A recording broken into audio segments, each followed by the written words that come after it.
બોર્ડની પરીક્ષાનો પ્રારંભ. જિલ્લા કલેક્ટર કે.એસ. યાજ્ઞિકે વિદ્યાર્થીઓને પાઠવી શુભેચ્છાઓ. ગુજરાત માધ્યમિક અને ઉચ્ચતર માધ્યમિક શિક્ષણ બોર્ડ દ્વારા આયોજિત ધોરણ 10 અને 12ની બોર્ડની પરીક્ષાઓનો આજથી સમગ્ર રાજ્યમાં ઉત્સાહભેર પ્રારંભ થયો છે. અવસરે સુરેન્દ્રનગર જિલ્લા કલેક્ટર શ્રી કે.એસ. યાજ્ઞિકે પરીક્ષા કેન્દ્રોની મુલાકાત લઈ વિદ્યાર્થીઓનું મનોબળ વધાર્યું હતું. તેમને ઉજ્જવળ ભવિષ્ય માટે શુભેચ્છાઓ પાઠવી હતી.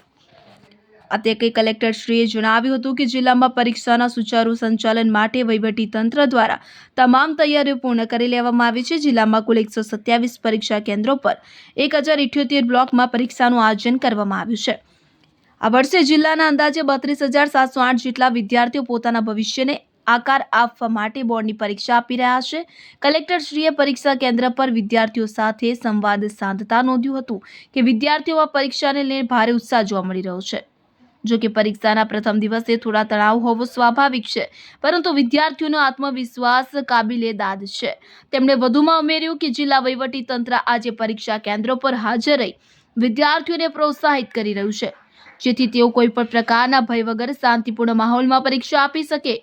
કલેક્ટરશ્રીએ તમામ પરીક્ષાર્થીઓને સંદેશ આપતા જણાવ્યું હતું કે મહેનત અને આત્મવિશ્વાસ જ સફળતાની ચાવી છે.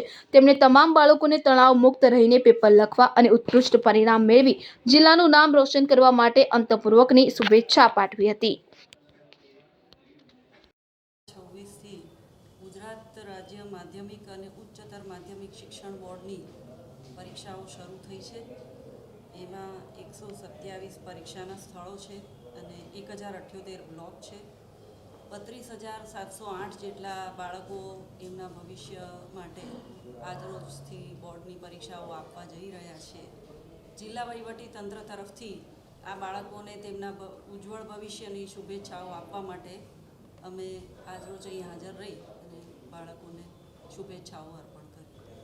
બાળકો ઘણા ખુશ પણ છે અને ઉત્સાહિત છે. સાથે સાથે થોડાક તણાવમાં પણ હોય એવું લાગ્યું, જે સ્વાભાવિક વસ્તુ છે, પરંતુ તેઓમાં પરીક્ષા આપીને પોતાનું ભવિષ્ય બનાવવાનો ઘણો ઉત્સાહ